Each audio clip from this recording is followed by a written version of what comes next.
We Made This. Hello everyone, this is Tony, Network Chief of We Made This. As you know, our podcast network brings together a brilliant assortment of talent who talk about all kinds of pop culture content, such as the episode you've just listened to, or maybe you're just about to listen to. We're not going anywhere, but we'd love to keep the lights on for even longer if you're able to support our network on Patreon. For just £2 a month, you get your name in lights and the satisfaction of knowing you're helping us produce more great audio. And for £3 a month, you'll get your name in lights, but you'll also get access to an exclusive bi-monthly podcast from the We Made This talent pool on podcasting, pop culture, and, well, you tell us. We'll take your suggestions. For less than the price of a coffee per month, you can help keep We Made This going. Just head to patreon.com/We Made This. That's patreon.com/We Made This. And get the ball rolling. Now, back to your scheduled programming. Engage!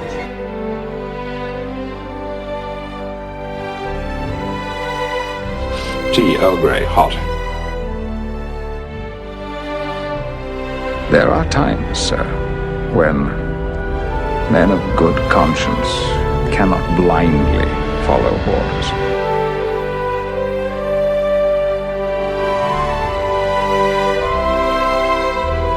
What we leave behind is not as important as how we've lived. I'm Captain Jean-Luc Picard of the Federation Starship Enterprise. Make it so. Welcome back, everybody, to Make It So, a dedicated podcast to Starship Picard and also the wider universe that connects with it. I am your host, once again, Luke Winch, and this podcast is part of the We Made This podcast network, where you can find a whole range of podcasts about film, TV, music, and popular culture. You should also check out our sister podcast, We Are Starfleet. Mike and Ian have just wrapped up discussing season 3, but I do know they have a season wrap up coming your way soon. So if you haven't already popped over there, please do so. They're a really good couple of guys. But today we are going to review the new Star Trek Picard tie-in novel by author James Swallow, The Dark Veil. I had the privilege of interviewing him on the show a couple of weeks back. So if you haven't listened to that already, please do. James was a great guy to chat with and had some really fascinating insights into his writing and his work. Today I will not be reviewing this book alone though, and while Kurt is off on assignment with Section 31, he's been away for ages, I'm delighted to welcome back the former co-host of this podcast and network chief of We Made This, Tony Black. How are you, mate? I'm good, mate. It's nice to be back. I'm just wondering quite what Section 31 have done with Kurt. Do you think they've, sent him off to a Dominion War camp and, made sure his memory's been wiped? Dr. Bashir style, maybe. Do you reckon? Or maybe they're going to replace him with a shapeshifter, Yeah, well, with the amount of podcasts he's doing at the minute, I wouldn't put it past them to enhance him genetically so he can actually, keep going with all these. He's in 3 places at once, so I wouldn't be surprised.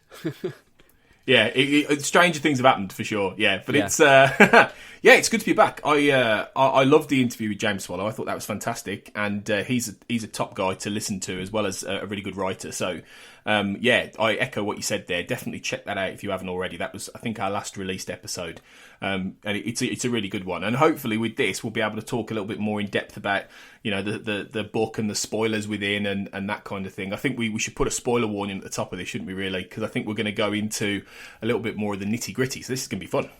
Oh yeah, absolutely. Big spoiler klaxon going on here. We had to kind of tiptoe around it with James because he didn't want to spoil everything. It was quite close to the the release of the book. So, but I think now we can delve into all the twists and turns of the novel. So Tony, before we get into a deeper analysis of the book, then what were your overall impressions of this story, and in terms of serving the wider narrative of Picard, but also, does it stand as a novel on its own as well? I think it does. Yeah, I think it's one of those stories where it's been designed to flow out of and into Picard, and this era of Star Trek, while also working on its own merits, I would say. I think, it's got those sort of core concepts. You've got a ship, you've got a crew, you've got a mystery, you've got an antagonist, you've got a scientific investigation. It's sort of all brewed in there, but I think you will get a little bit more out of it if you've seen Picard than if you haven't. And I suppose, the same is true of most Star Trek novels, really, tie-in novels, because they obviously connect in with other different things. But, in the past, the tie-in novels have been far more separated. They've been far more just taking the characters and then doing a story that is completely non-canonical and sometimes disconnected from anything else. If you read some of those old original series or Next Generation books, it's literally just those characters, a story, and those characters or aliens or whatever will never appear in any other Star Trek novel. It's just a completely locked off kind of thing, like a pocket universe. Whereas with this, it obviously does feed in. It feeds into the Romulan diaspora. It feeds into the supernova that's coming. It feeds into Riker and Troi on the Titan, and it feeds into their son, and all these different things. So I think I think James Swallow does a really good job of making it an interesting solo read while having all of this other universe backstory kind of stuff floating around in the background. Yeah, it certainly works on two levels very well. And like you said, interlaces all those different themes and events from Picard and also from Una McCormack's novel as well, and kind of incorporates them. But you could certainly enjoy, without reading that book or having seen Picard the series, you could enjoy this as a Star Trek story. And I think Swallow has a really good, he's got such an in-depth knowledge of Star Trek lore, and he laces lots of lovely stuff throughout the book, and a lot of references to previous TNG episodes as well, like The Enemy, with Picard writing the historical work about Station Salem 1 and Troi infiltrating the Romulans in face of the enemy. So he's got that knowledge, and he puts that into the book with ease, really. Yeah. Actually, with the Station Salem 1 stuff, and that you've even found that deeper cut than me, because I for some reason I was then thinking about the books he was writing, in Remembrance, where he's talking about how he's written Dunkirk or whatever. I was thinking, is this one of the books that he's written in that interregnum years, those years between him resigning from Starfleet and then the events of Picard? But no, it's not, is it? It's further back than that. So that is even more of a deep cut. That's the thing. This book does have some really, really good sort of deep cut stuff. It's got stuff like, there's a mention of the Tezwan at one point. Now, if you've not read the tie-in novels, then you wouldn't have a clue who the Tezwan were, or you without, because they're not canonical alien species as far as I know. They've not appeared in any of the TV shows. So there's some really good stuff in that it's for both tie-in novel readers and just Star Trek on-screen fans, and that's a really difficult balance, I think, to pull off. Yeah, definitely. And I think his the fact that he's written quite a few of those previous tie-in novels, and he spent time with the Titan crew already in previous books, so he's settled quite nicely down into this story. Yeah. So for anyone who hasn't read the book, and if you haven't, then you really shouldn't be listening to this podcast. But go away and read it.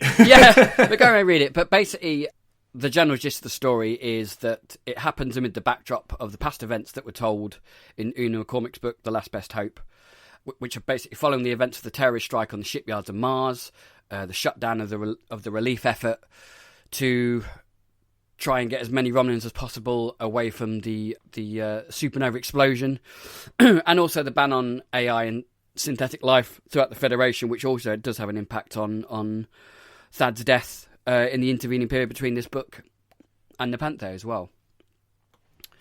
So they get all wrapped up in this, in helping this mysterious race of aliens called the Jazari, and an accident occurs which destroys part of the Jazari's generation ship, and caught up in this is also a passing Romulan ship called the Orthrus, and together, in amongst this kind of family unit story of the Rikers, it's also a story of polar opposites and a story of honourable men amongst conflict and some devastating secrets that we shall discuss in due course. So, shall we take a deep dive?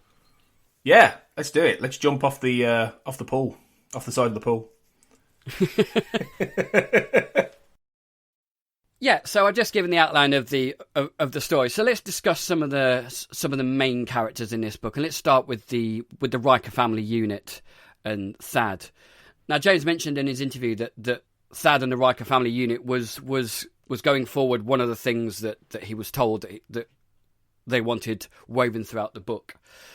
And I just wanted to get your thoughts, Tony, on your thoughts about their family unit, and does it alter your perception or deepen your understanding of the episode Nepenthe and also of the characters of Riker and Troi?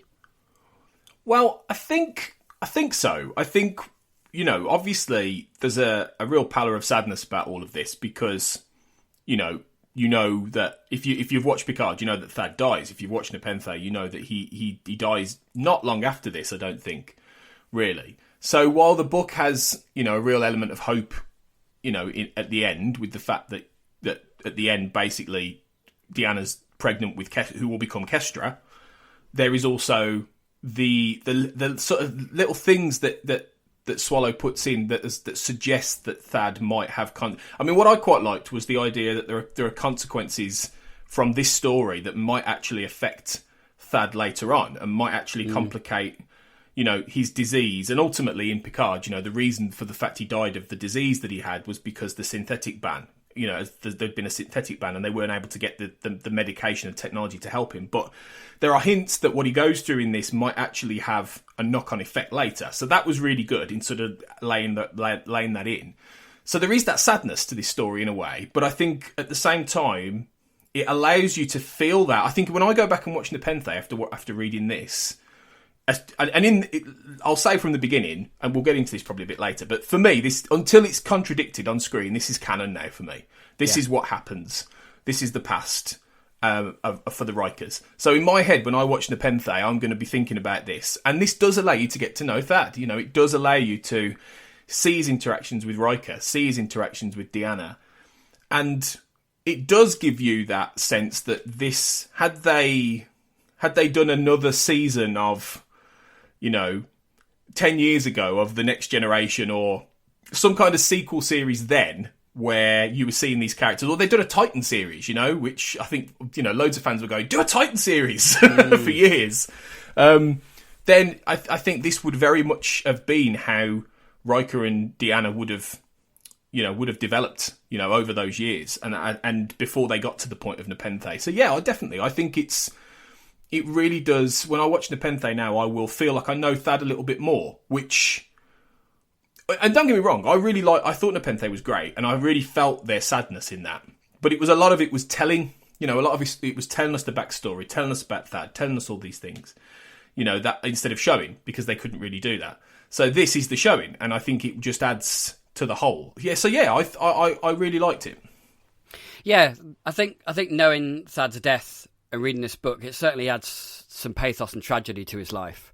And in this book, he's such a precocious, curious child, but also I like the way that his adventures in the biodomes that they're in have kind of serious connections and consequences to the story as a whole. I mean, his friendship with the ship's consciousness friend ends up being really important to having his life saved.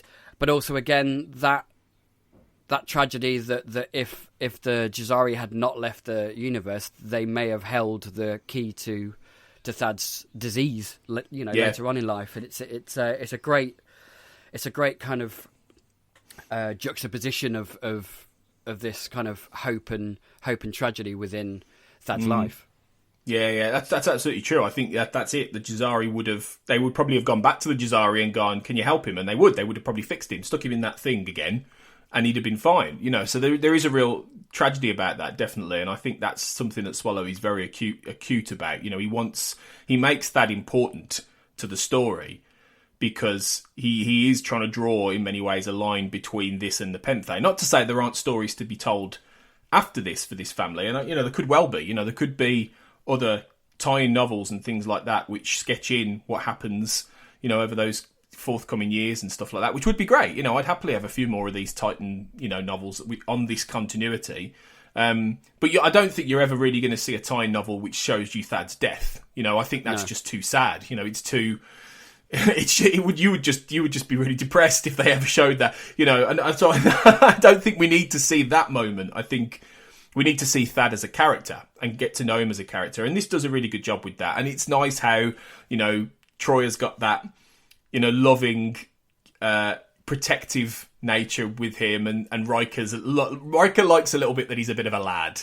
Riker likes that he's out there having adventures, and even though he's like, of course, Deanna, we will tell him off when he gets back. He's also a little bit like, yeah, but he's a lad. He's having a bit of fun, And I like that because that's what Riker would have likely been like in a way when he was a kid, And the difference is and I think there might be a chapter where he gets into this in the thought process. His dad wasn't like that with him in the same way, so he's being the dad I think he wished he'd have had in Kyle with Thad, which is nice. Yeah, definitely. I like the fact that that Thad has kind of inherited Riker's inherent kind of need to be right. Like when all the kids are kind of hassling him, saying, "Oh, you're telling lies," and Thad's like, "No, I am going to prove to these people that I'm telling the truth." And it's that persistent nature that Riker always had in TNG, and his forthrightness as well. And I like that kind of similarity between Riker and Thad. Yeah, it's good. It works. It does work really well, and I think it's one of those things that's been quite well thought through. I think in this book.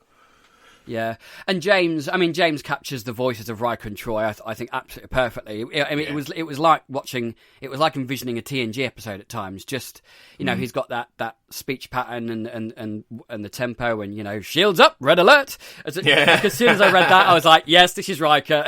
yeah, 100%. Yeah, I think, and that's the thing. I think it's partly that he's written these characters before.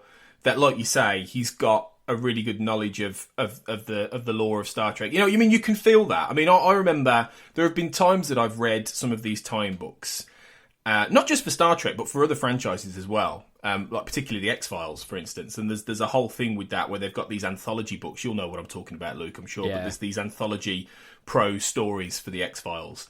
And they're some of them are really good and some of them are really bad because the writers clearly have watched like one episode and then they try and write the characters. And that's happened in Star Trek sometimes. I've read some of these time books and I go, this doesn't sound like Kirk. This doesn't sound like Picard. And, you really can tell the difference when you've got a writer who is really a mega fan who has watched them all multiple times. And, I've been to like Destination Star Trek and I've been and watched panels with James Swallow talking about this. And he, like Una McCormack, and she's the same. They love this to bits. They live a lot of their life in this universe, and that's why frankly, I'd have them. We'll talk about this later, I'm sure, but I'd have them all writing the TV shows. These guys, because they know this stuff, and they know they've got these voices in their head, and it really, really comes across.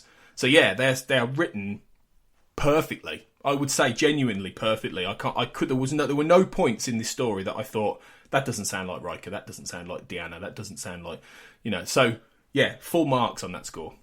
Yeah, definitely. And I think also what Swallow does really well is that he doesn't freeze Riker and Troi in time. So they're not the same people they were on the Enterprise. Particularly with Riker, and he's torn between being a captain of a starship and being a father and protecting his child, and ultimately that kind of lends itself to his decision to retire, settle down and be a family on a planet somewhere and not be risking his family day in day out on a starship. So that kind of maturity and progression that Riker's had throughout these years is really telling in the book. Yeah, definitely, I agree. So moving on to our Romulan counterparts, Medaka and Helic. What was your thoughts on Medaka first? He's quite a outlier of a character when it comes to the Romulans, isn't he? On first glance, yes, he kind of is. But I think one of the really good things about this and The Last Best Hope, the previous time book, is that I think Swallow and McCormack both appreciate that with a novel, you can get a little bit more into the deeper sort of world building and psychology of these kind of races. And I think one of the things that he said in this book, and it comes, I think Medaka might even say this, is that, you know, while the Romulans have this persona of being one thing, like any other race, like humans, like any other race, there is no way that every Romulan is, you know, Sealer from Redemption. Yeah. Do you know what I mean? They're not all going to be these, and you saw it in like episodes like The Defector, you know, where you have a character come in who is not like the rest of the Romulans, and he wants to leave that sort of, you know, that Cold War-esque block of, you know, secrets and all this kind of stuff. And the problem that I found with Picard was that they were the most generically cackling, you know, over-the-top, ridiculous Romulan bad guys you could possibly imagine. Like, that Narissa, like, woman was awful. Yeah. You know, it was a bit like, oh my God, you know. And then Narek was just, he was a bit dull and creepy and weird. And, yeah, I just didn't really, they didn't have any depth or richness to them. Whereas Medaka does. He's genuinely that kind of Romulan who, he's not just a cackling, you know, Romulan, oh, Captain, we are on the opposite side of the neutral zone. You know, he is a human being, ultimately, without, you know, sounding too, you know, Homo sapiens only club, to quote As It Were in The Undiscovered Country. But you know what I mean? That whole, he has an actual rounded character. He is somebody who understands the geopolitics of it. He understands that he's never going to be best pals with Riker, but they have this really great, you know, relationship as equals, as peers, you know, in similar positions, who understand. And what Medaka's great, because he understands that ultimately it doesn't matter whether you're Starfleet, you're Romulans, you're Jazari, whoever, if people need help, then they need help, you know? So he is, I suppose, a very Starfleet-minded character in a Romulan, you know, dynamic. But obviously this book is at pains to point out that Starfleet isn't doing that stuff as much anymore. Starfleet has become more isolationist. It's not going out there and helping people. And in a way that Riker and the crew of the Titan are the outliers now. They are the old school, in a way, if you like, crew who still hold to these principles that 10, 20 years ago, before the Dominion War and all these different things, were doing, and going out there and, you know, just be, like you say, being the next generation, essentially, going out there and doing this stuff. Not worrying whether it's going to upset the geopolitics of it. And Medaka's of that thought process as well. So on the one hand, people might go, well, he doesn't sound like a Romulan, but I would counter and go, yeah, but I'd rather this than him just be another Romulan, you know, and be that one shade of Romulan that we only ever see. You know, every species is more complicated, and I think that's the great thing about this character. Yeah, I completely agree, and I think there's that scene in the briefing room between Riker and Medaka, which encapsulates their relationship perfectly, but also the relationship between the Federation and the Romulan Empire as a whole, and in a way they've become idealists. You know, they're imagining a time when the Romulan and the Federation could work together, where, as you said, you know, they're both kind of shrinking their borders and looking inwards. You could almost, I mean, you could almost say that Riker and Medaka in this briefing room is almost like someone from the West and someone from North Korea coming together in secret and dreaming of a union between these two disparate cultures. Yeah. And there's a particular piece of dialogue in that briefing room that I think really illustrates the problems that the Federation and the Romulan have had throughout history, when Medaka goes, "There's a lot of us who hoped your people and mine would move past such a thing. Once the Federation and the Klingon Empire were intractable enemies, but the Praxis crisis planted the seed of the alliance that grew into something strong. The collaboration between the Romulan fleet and Starfleet during the Dominion War could have been the same for us, but now that ground seems barren. For men like us on the front lines at the sharp end, we're left to deal with the consequences of that failure." I just think that one paragraph sums up everything that's wrong with these two cultures.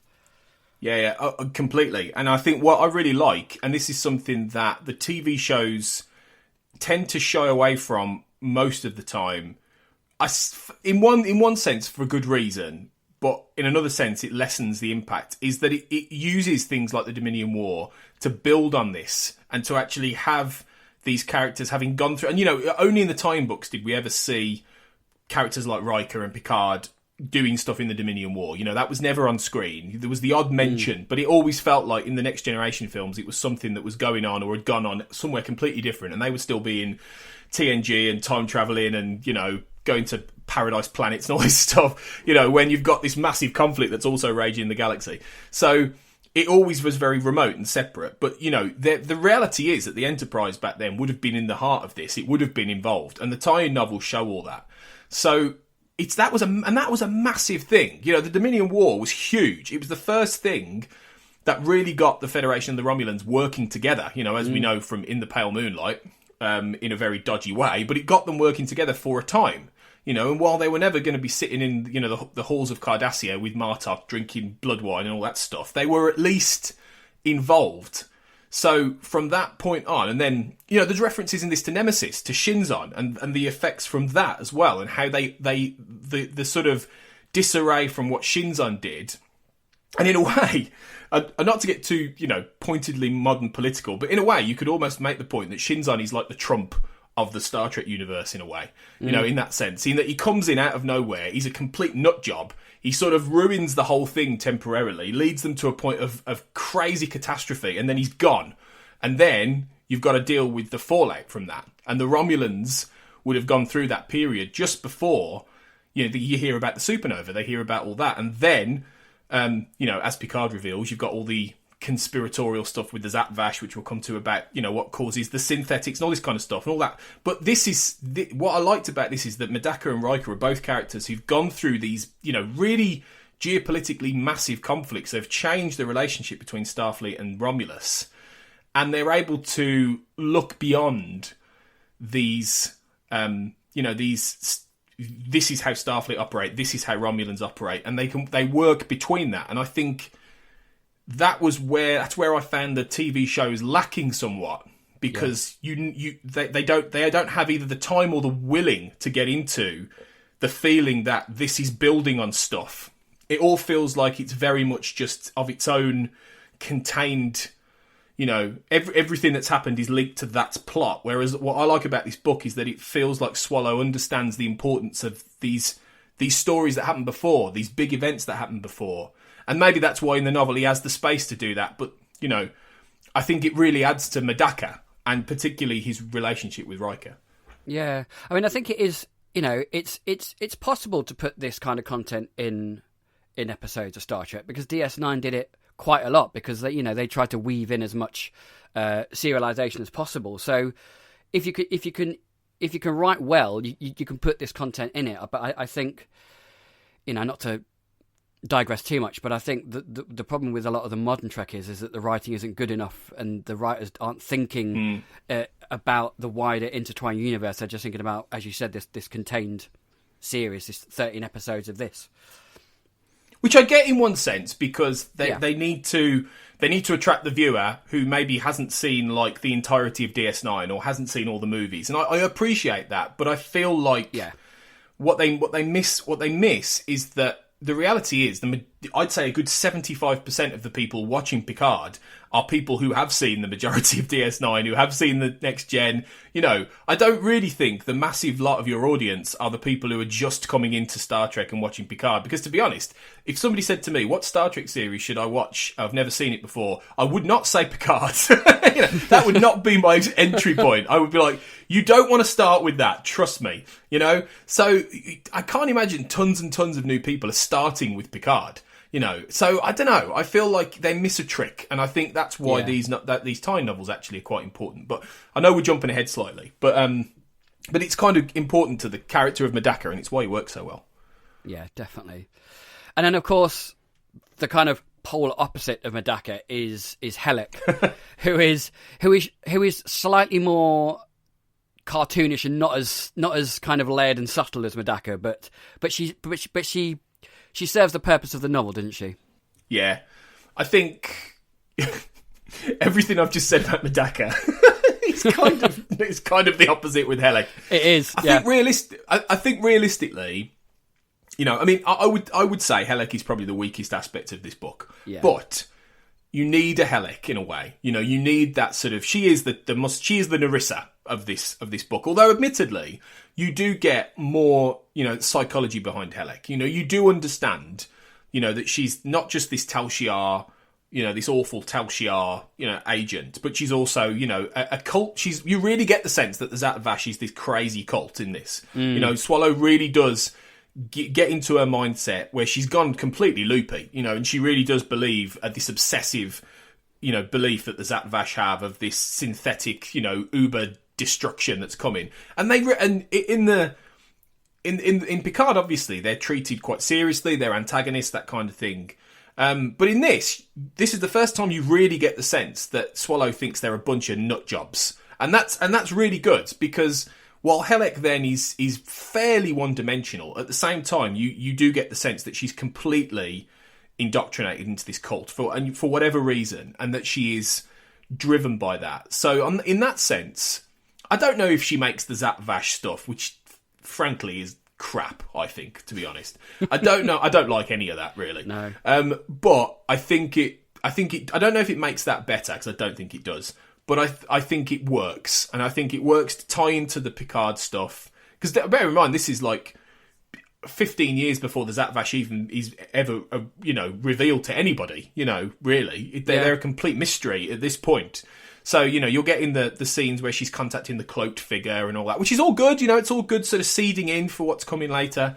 So you wouldn't, especially if you've watched Picard, you understand the motivation. But I think this is one example of how you won't really truly get the effect of Helek and what she is and what she's doing and the admonition and Aya and all this stuff unless you've watched Picard. So, yeah, she serves a purpose. I don't think she ruins the book in any way. But I do think that, well, I do think as well, the only other negative point was the ending, because the ending just sort of ends. You know, the whole, where she's about to ram the ship in, the Othris into the Jazari ship. It literally is like, they beam over and it's over. Yeah. And I'm like, oh, is that it? Like, you know, so it's kind of like, I don't think he quite knew how to end that, really, without Helek sort of destroying herself in a ball of flame or, you know, that kind of thing. So that falls a bit flat. But then there's only so far you can go with a character like her, really. You know, at that point, he built her to such a level of just raging madness that she either dies in a big ball of flame or they just take her, put her in a jail, you know? So, yeah, she's okay. She is what she is, really. Yeah, I mean, I think she's a function of plot rather than any kind of other need for her in the book. There's one other Romulan that is of interest, and that's the scientist Vidrell, who it's hinted at quite heavily in the book that he has a mysterious past. Yeah, that could maybe be linked back to the supernova event, because there was always that theory that the supernova wasn't quite natural, and that there was this kind of small amount of evidence that it could have been started artificially. And I like this. It's not said implicitly, but there's a nice hint that Vidrell may have had this very dark secret in his past that's never really said. I did pick up on that, and I was curious, because I half expected there to be some kind of reveal there. I half expected it to be some kind of, oh, it's that person, but you never quite get that, and it could be that Swallow is seeding something that will become important later. Because to be honest, I don't think that Picard is done with the Romulans in any way. No. You know, I think it will go in a slightly different direction, but I don't think we're going to see the last of the Romulans in that show, and I think, you know, you might get more revelations and that kind of thing, but. Or whether it's seeding another tie-in book, you know, that's going to do this and tell the story of the you know, the supernova, because there is a big gap there. There is a big gap, and there are definite hints that it was unnatural. So yeah, I picked up on that. I was curious because it didn't. Yeah, I don't know who that is, but I hope it's not just something that Swallow's thrown in there as a and it actually is going to lead somewhere. That would be quite nice. Yeah, I mean, James was very tight-lipped about his future Star Trek projects and stuff like that. So yeah, maybe you know, maybe we'll get some more enlightenment in this situation. But it was a really nice kind of interesting element to the story, and you know, some mystery.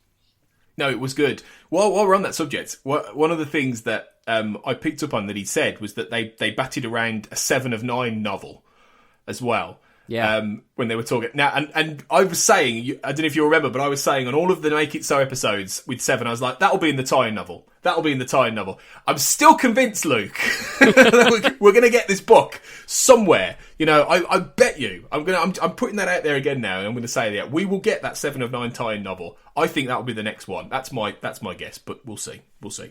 Kirsten Beyer, right? Kirsten Beyer will write it as well. I bet you. Yeah, I'd love to know what's happening. Or, you know, what happened with her in the intervening period. And weirdly, Voyager is the one Star Trek series that I haven't engaged with as much as the others, but I've seen enough episodes to like 7 of 9 as a character, and I'm intrigued about what happened to her. We'll see. Yeah. So let's talk about the Jazari then, Tony. I mean, how do you think they fare in the pantheon of Star Trek alien species and the world building that James supplies, and ultimately their secrets and philosophy? I thought they were great. I thought they were really, really good, well developed species. I thought the revelation about them was really good. I thought he teases that out quite nicely. At the beginning, you don't know that, but then as the novel goes on, you get the sense that there is some artificial intelligence stuff, and then most people will probably have guessed the reveal that they're all synthetics before it is fully revealed. I think I'd put that was in my head before, but it's nicely done, and I think it comes out in a very logical way, and I thought you got a good sense of who they were, and the what I liked was how, and this is a testament to his writing, because the Jazari start off as a completely secretive alien species. Now that almost, in lesser hands, could have been a trick to not really have to worry about all of the world building or all of the development, because you can just say, oh well, they're secretive. They don't say anything, and that might be a license to sort of create a race without really creating them for some writers. But that's the whole point with the Jazari, in that they start off at this point of complete, you know, Breen, like, we will not give you anything about us, to eventually a revelation that ties in very, very much with the whole story of at least Picard's first season. Yeah. And, you know, this focus generally for this modern era of Star Trek, and we've seen it in Discovery as well, of artificial and synthetic life. This seems to be something that Star Trek is really leaning into in this modern era, even more than in the previous eras. I mean, obviously, the Next Generation had Data, you know, and Voyager had the EMH, you know, the Doctor, or both of which were different versions of synthetic, you know, life and intelligent life, which they did a lot with. But those shows were never, all, you know, at their heart fundamentally about that element, whereas Picard really is. And parts of Discovery have been as well. So tying this in with that actually works, while also it being, you know, them being their own individual, you know, kind of race, and having lots of secrets we still don't know, like just how technological they are, just who the makers are, you know, who created them. You know, their ability to literally shift between galaxies, which is like technology that's like way ahead of anything. Yeah. Anything even in the 31st century when Discovery, you know, go to. So there's still a lot of enigma about them, even by the end. Yeah, definitely. And I like the fact that the Jazari kind of culture and society is pretty much played out by the two characters of Zade and Quaylen. Again, these polar opposites that James likes to play with in his book. Because Zade is much more the the friendly, amiable one, because he's worked with Starfleet. He's a bit more outlooking, whereas Quaylen is inward looking and only wants to keep their society under wraps. But what did you think to those two characters in particular, and how they played out through the story? Well, I think they're fairly simplistic characters. I mean, you got a bit more about Zade, and excuse me, you got a bit more about Zade and through his relationship as a Titan crew member, and that he'd been on there and they knew him a bit better and that kind of thing. But Quaylen is really just that sort of. He's not the bad guy, but he's that internal sort of antagonist. He's that classic sort of officious, internal character who is a complete idiot and just, thinks he's doing the right thing, and he's bullish and unlikable. And that's a fairly stock kind of character. You don't get anything really about why Quaylen is so, so isolationist and so obsessed with keeping secrets. There's nothing like that with him. But he serves a purpose, and he's not like mustache twirlingly evil like Helek is. But he works in that. He works to add drama. That's the whole thing. He works to add that drama and that level of, because otherwise the Jazari sequences could end up a bit flat. When they're all talking with, Vayen, I think's the other one, and Zade, and they're all like going, oh yeah, we should do this, and his friend, and we should do that. Whereas at least Quaylen comes in and he's like, you need to leave. Yeah. We don't want you here. And it adds tension. It adds drama. So even though he's a fairly stock character, as is Zade to an extent, he works. He works to add that and build that drama. So I get why he's there, really. So yeah, they're a good species, and I think I think they'll end up like. I can't see how really you go back to them now. I think they're done. They're a one-off, but it's certainly something that a future novel in years to come could pick up on. Or if you do see more of a connection between novel and TV series, it's certainly something far ahead that you could throw into if you've got a Star Trek show where they're exploring Andromeda or wherever. You could throw in the Jazari or a reference to them, which would be great. They're definitely still out there. So, yeah, I like them. Yeah, definitely. And I thought one interesting aspect actually was how much they kind of argued or debated against Friend, because you got the idea that Friend was the ship's consciousness or and some kind of leader or something, but then there was a lot of times where they completely disagreed with Friend and yeah. But I like the way Friend was kept reminding them, we have a code, we have a way of life that we help people, just reminding them of where they came from. Yeah, I think that's actually a really good point about the whole book, in that it really does sort of underscore these sort of central Star Trek themes about helping, about being good, about, goodness, about, morality and having a code and all this kind of thing. And you really see that with the Titan. You see that with Medaka and how he wants to run his ship, even though the Romulans themselves may not follow those kind of same things. And you see that with the Jazari. You see that in how the debate is really good. It really does add some level of world building to it.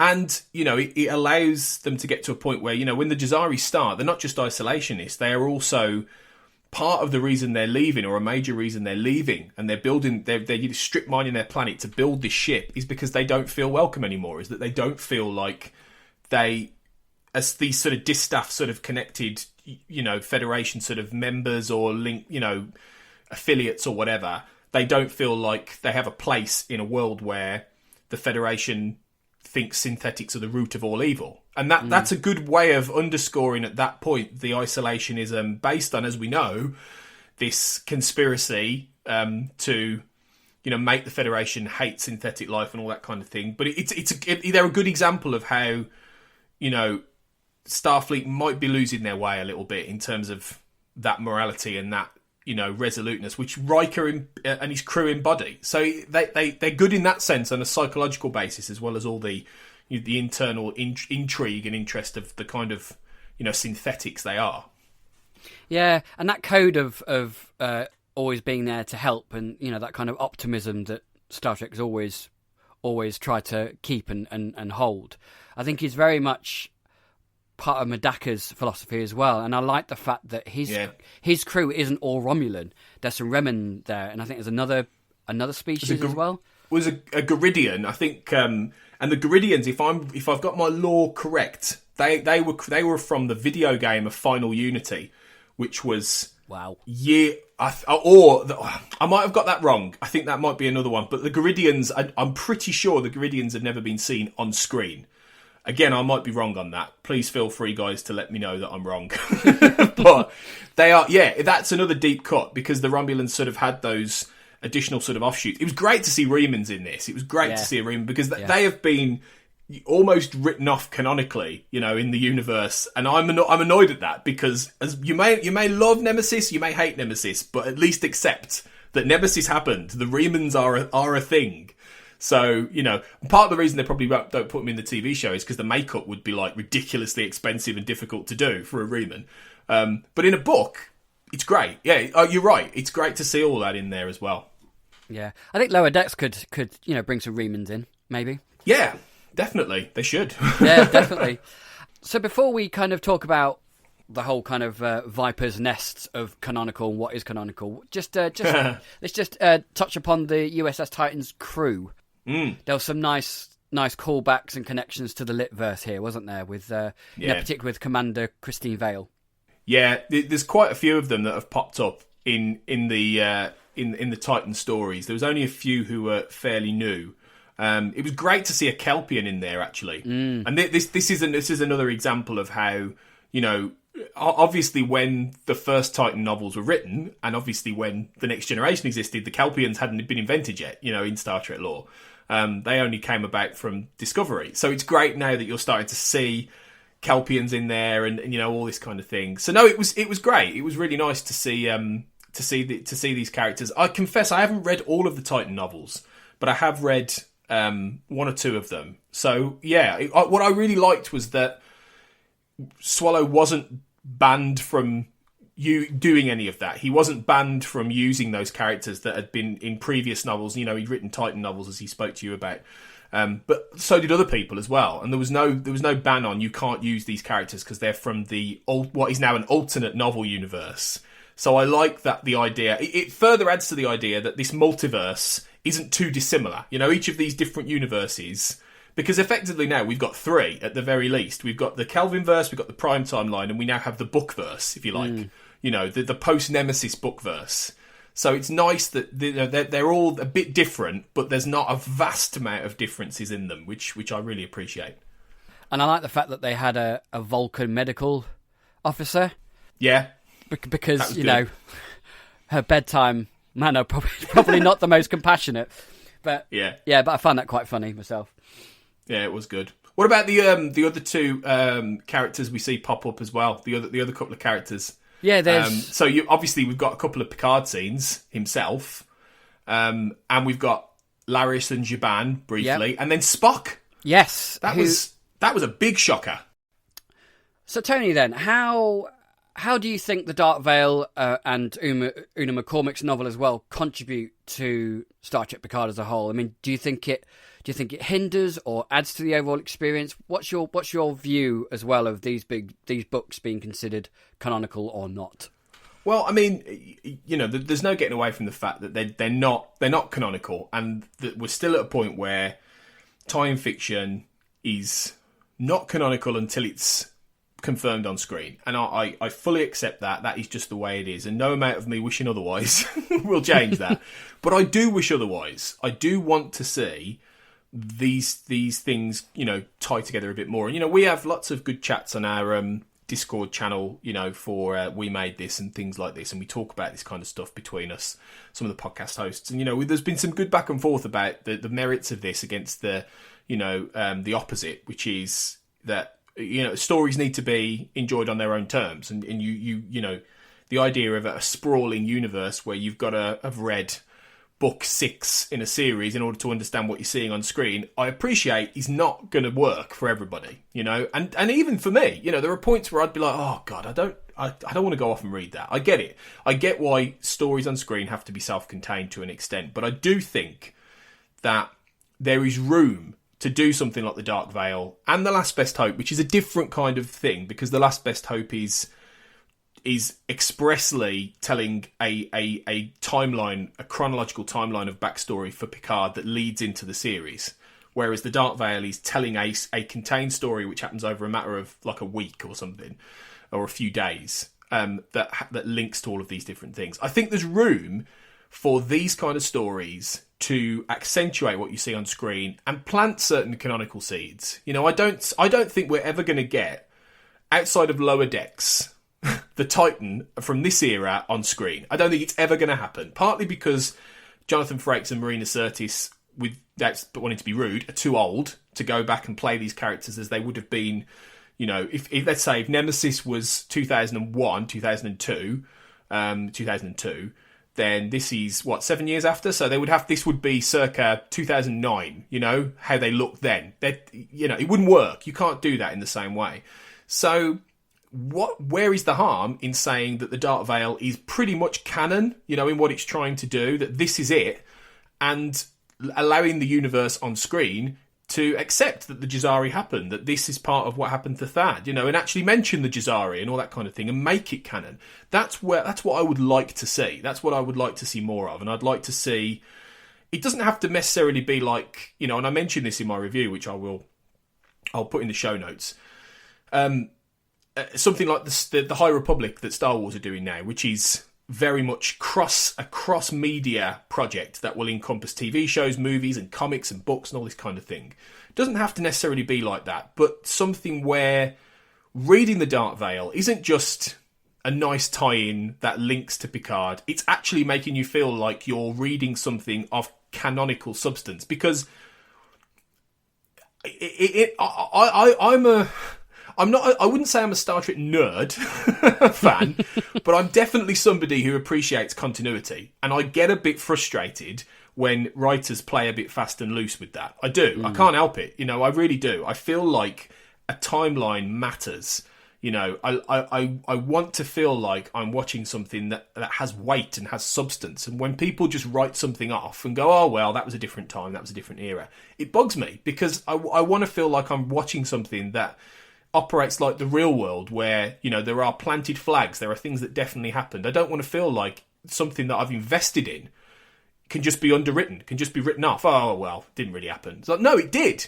So I want to feel like, I'd love to feel like reading these books isn't just having me enjoy a good story, but also have me feel like I'm reading something of import. And I think now we're at a point with cross media where there's no reason why that can't happen. We don't just have TV shows anymore or movies. We have tie-in books, we have comics, we have podcasts, we have audio dramas, we have all of these different things that some franchises really know how to utilise and how to work well. I mean, randomly, a good example of that, I would say, completely different from Star Trek, is Alan Partridge, the comedy character, because in that character has TV shows, he has a movie, he has podcasts, he has radio stuff, he has, short bite-sized sort of 10-minute things that went on YouTube. He has novels where he reads the audio book. There's so many different things that all work and factor into that character, and there's nothing that suggests that the other things that aren't on television aren't also canon. So I want to see Star Trek do that. I want to see that happen more. So this is my long-winded way, Luke, of saying that yes, I do think they matter, and I think by reading the Dark Veil, even if it isn't technically canon, I think it's as close to canon as you could possibly find a tie-in book to be. Yeah, I think I would agree with you in that regard as well. And, even if it's not classed as canon, to me, it's kind of like headcanon, but written down and published. Yeah. And that's the way I see it. Which is different, sorry to interrupt, but it's different from fan fiction. Yes. Because there's an argument that all of this stuff is ultimately fan fiction. Anything written, after Gene Roddenberry wrote that original series is essentially fan fiction. I do and I don't agree with that. I think there is a very clear difference in what there's no way I would turn around and say what James Swallow is writing is fan fiction. It is fiction written by a fan, but they're two different things, Yeah, definitely. And I think, particularly with this book, not so much Una for the points that you made earlier, but I think James's book, as we said at the beginning, works on two levels. You can read it as an isolated, really good Star Trek story, but then you can also read it in terms of making the wider universe of Picard a much deeper experience. And I think, like you said, watching Nepenthe now, I think I'm going to enjoy that episode more, because I'm going to have just a little bit more of a deeper understanding of their grief for Thad a bit more. And also just, it just kind of widens the scope of the Zat Vash, even though it's a bit silly.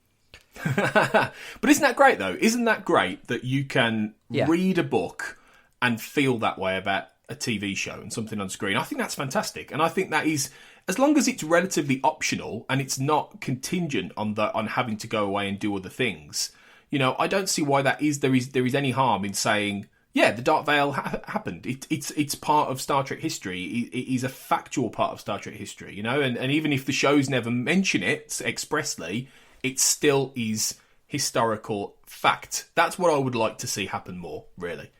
And I think also something that the Dark Veil kind of harks back to, really, is the inherent optimism that Star Trek has always had. And we know that Picard and Discovery have kind of gone down darker routes, maybe. And some people would argue that that inherent optimism may be missing or not as prominent as it used to be. But I think this book definitely holds that. Yeah. Well, it's excuse me. This is essentially 90s Star Trek, really. I mean, if you want to go look at it from eras, there are, and there'll be a lot written about this, and I've written about a little bit about this in my forthcoming book on Star Trek. But there is definite sort of distinctions between these eras, and one of the key things about the 90s era, and partly because of the fact that it was this, you know, unipolar American era of prosperity, the 90s after the Cold War. The Star Trek shows, even if they did do things like the Dominion War and they had all these conflicts, ultimately these characters still believe the future would be better. Whereas in Picard and Discovery, the writers don't believe that, you know, with good reason, given what we've had over the last few years, particularly last year. You know, we're all lacking optimism and hope as a species, and that always feeds into popular culture. It always feeds into storytelling. The problem that I think a lot of people have had, and I'm one of these, is I want Star Trek to be looking outward. I want to feel like it is still imagining that better future. I don't necessarily need Star Trek to reflect specifically everything awful that is happening at the time, because the 60s didn't do that. You know, the 60s managed to reflect Vietnam, reflect the civil rights movement, reflect counterculture, all of these massive changes that were, I mean, the 60s, for all its colour and you know, substance, was a dark decade, and there was some really sinister shit going on. You know, if anyone wants to see that brilliantly portrayed on screen, you know, I watch Mad Men, which I'm watching right now, which brilliantly decrypts the 60s and has this, and shows you, outside of all the glamorousness and all the colour, quite all the dark stuff that was going on, all the rioting, all the civil unrest, all the assassinations and murders, you know. And the 2010s has been a similar decade, ultimately. You know, certainly the latter half of it has been a very similar decade for a lot of that. And the 2020s looks like it might be similar. But Star Trek in the 60s didn't just tell stories that just had everybody, you know, in this depressed, gloom-ridden Star Trek dark universe. It had real forward-thinking optimism. There's no reason why Star Trek can't be doing that again. So the fact that the Dark Veil taps a bit more into that Next Generation era style of, you know, we're people who want to do good things. We want to go out there. We want to explore. You know, I mean, that's the big thing, right? I don't want to get on a soapbox. I am a bit on a soapbox already. Sorry, but one of the things that frustrates me is that, you know, for a show called Discovery, when have they ever discovered anything like in that show? Really, when have they ever? When has that show? And hopefully, season 4 will make me eat my words here. But when has that show really and truly done any true Star Trek discovering? Like you had the Enterprises off, you know, in uncharted space, or you even had the original sort of Archer Enterprise going off into the Delphic Expanse, even though that was a dark story. When have they really done a lot of that? They haven't really. You know, all the stories, even the third series in this new, you know, future, didn't really do that. It still had a lot of the familiar sort of races. You know, it was still in familiar territory. It was more working out all this. Picard certainly isn't doing any exploring, going anywhere new, really. You know, they're far more introspective sort of shows. Lower Decks isn't really designed for that in a way, because it's much more lampooning the universe. I want Star Trek to go and explore again. I want it to have that forward momentum. And even though the Dark Veil is within that dynamic as well, it is within the Romulan sphere, it's on the border of the neutral zone. It's not necessarily going out and exploring. It is introducing a new race. It is introducing a new culture. It is looking forward to a galaxy, you know. And it has, like, you know, at the end where I think Thaddeus says something like, you know, where did they go? Will we ever know where they went? Or it might be one of the Titan crew. And I think it's Riker or someone says, one day. You know, it's that whole aspect that, yeah, one day we'll get to Andromeda and we'll meet them again. You know, that's wonderful. That's what Star Trek should be. So this book gives me a bit more of that feeling of what I would kind of like Star Trek to be, even if that is, in its own way, a bit of a nostalgic, old-fashioned, antiquated view. And I'm aware, Luke, that in some fashion that's because I grew up in the 90s with that kind of Star Trek, and I can't quite let that go in a way. And I am self-aware enough to realise that, and I'm not saying that all new Trek is terrible or it shouldn't be the way it is. It's fine for a lot of people, great. But this is much more my Trek jam, if you like. Yeah, no, I absolutely appreciate where you're coming from with that, and I think what you touched upon there with Trek always being of the time and what was happening in the world events going on, and like you said, the 60s was a horrific decade, especially for the US as well. And I think the optimism of Trek was also intrinsically linked with the hope of the space race between the Russians and the Americans, and in 1969 when we landed on the moon, that was a moment for America, but also the world to just kind of be hopeful and optimistic of the future. And I think if Discovery or Picard can touch upon that kind of optimism again, I think we could kind of get some form of what we had in 90s Trek back. And I think that's important. I'm not saying it has to be the same kind of storytelling. It doesn't. No. And in fact, it shouldn't be. I think it should try and be new things. And credit to Picard and Discovery for trying to be serialised, for trying new styles, for trying to do stuff differently in that sense. There's nothing wrong with that. And that's good in a way. But it doesn't have to be relentlessly, dour and suggesting that the whole Star Trek universe as we knew it has just fallen apart. It doesn't have to be. What we need now, and maybe, there's a lot of fascinating things about how storytelling reflects its precedents in the US. We've got a new president who is representing, for all his centrism,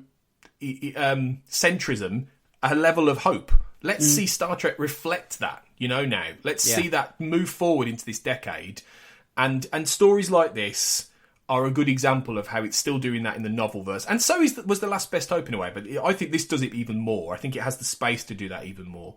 So, yeah, this is hopefully what we'll see both in the novels, and also hopefully we'll see it trickle onto screen.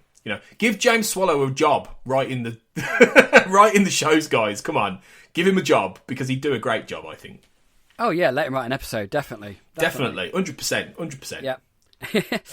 That's great. So, I mean, that pretty much, I think, if you've got any other final words, but I think that pretty much wraps up our review of The Dark Veil. I've had too many final words there, I think. Sorry. All I'd say is just go and read it, guys, if you haven't read it. And I'm sure a lot of listeners will have done, because you're obviously Star Trek Picard fans. But yeah, you'll really dig this. Oh, I know what I forgot to mention. And actually, Luke, sidebar, this is what we got cut off with. Spock. Oh, yes, Spock. That's it. Forgot about Spock. Yeah. Yes. And obviously we see Picard, Larish and Zhaban a couple of times as well, which is some nice scenes. I love that. We're talking about a Star Trek Picard novel and we forgot to mention Picard. Yeah, I like the brief conversations that they have together. And I like the way the book ends with Until Next Time, #1, which is a nice kind of... I mean, is that the last time they see each other until Nepenthe? Maybe. Might be.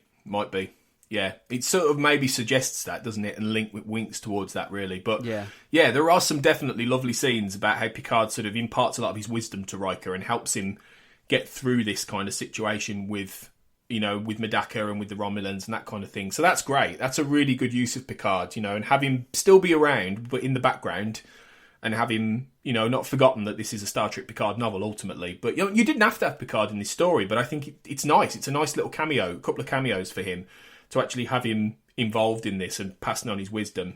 And it was great that we saw Spock. I mean, I didn't guess that was Spock under that hood, as his arbiter.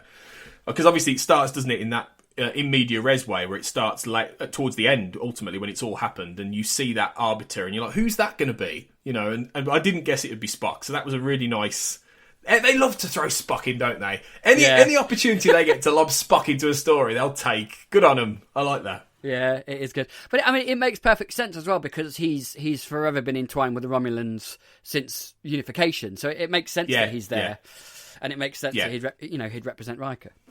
Yeah, it's logical, yeah. And also it allows Swallow to do a nice little bit of winking and nodding towards Star Trek 09 as well, where Spock's sort of saying, I've got a plan that involves Geordi LaForge, you know. And that in its own way, actually, let's go into some, like, you know, connectivity with some of the non-canonical stuff. That in itself links to Countdown, the prequel comic, where Geordi builds the jellyfish that Spock uses in 09 to drop the red matter into the black hole. So, you know, it's the idea that Swallow is nodding towards that and going, well, maybe that's still what happened. Maybe, you know, Geordi is the one who helped Spock.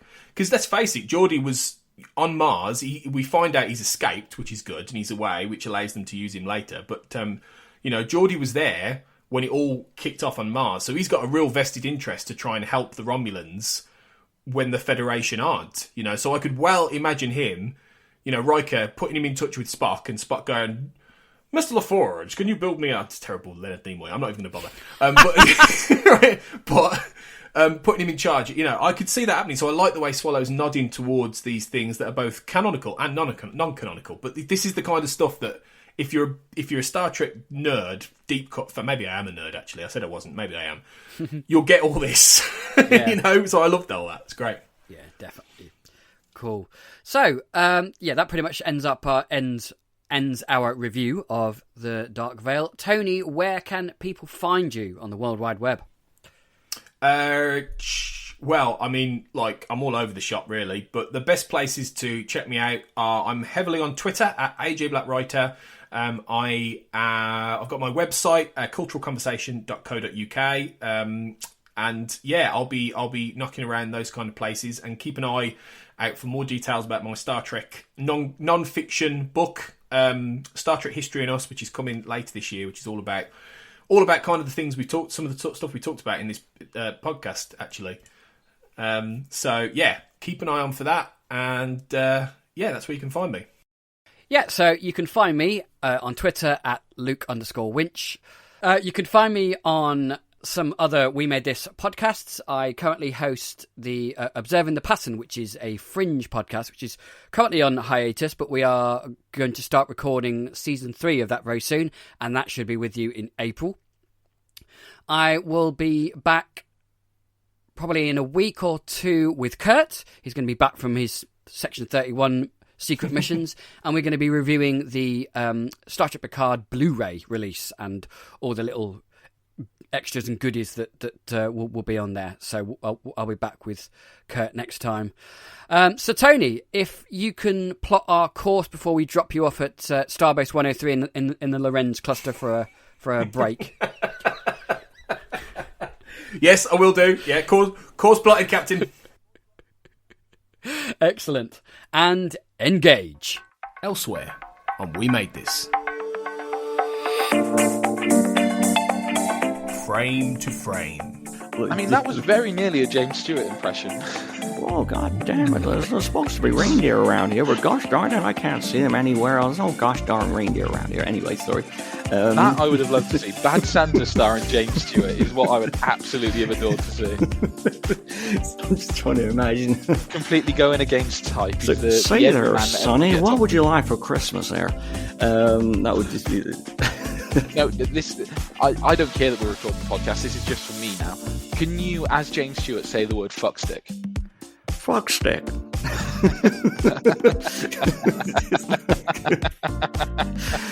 See, I think this is where we actually tip over from semi-professional to non-professional. No, I know, we should get back.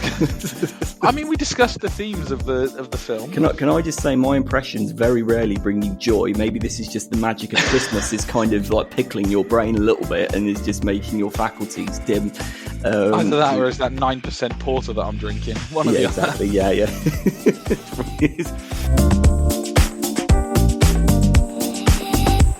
Life's milestones. Before we went to the fight, people testing out the shurikens on the doors and go, oh look, it's going to the door, that'll do, that works. And I'll use that for the fight later on. Crackers. Absolute truth. It would never happen now. Wouldn't even get to that stage. But yeah, one side of the school would fight the other side of the school, girls included. Good grief. I'm glad I didn't go to your school.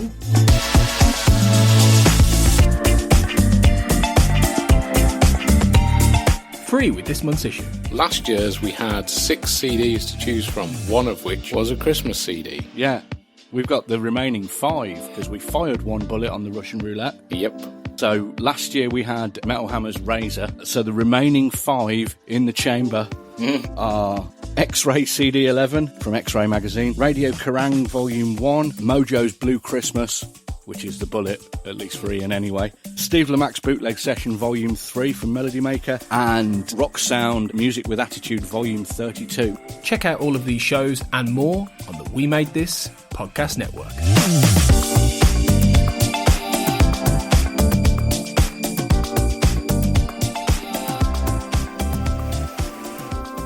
Make It So, a Star Trek Picard podcast, was created and is produced and hosted by Tony Black and Kurt North.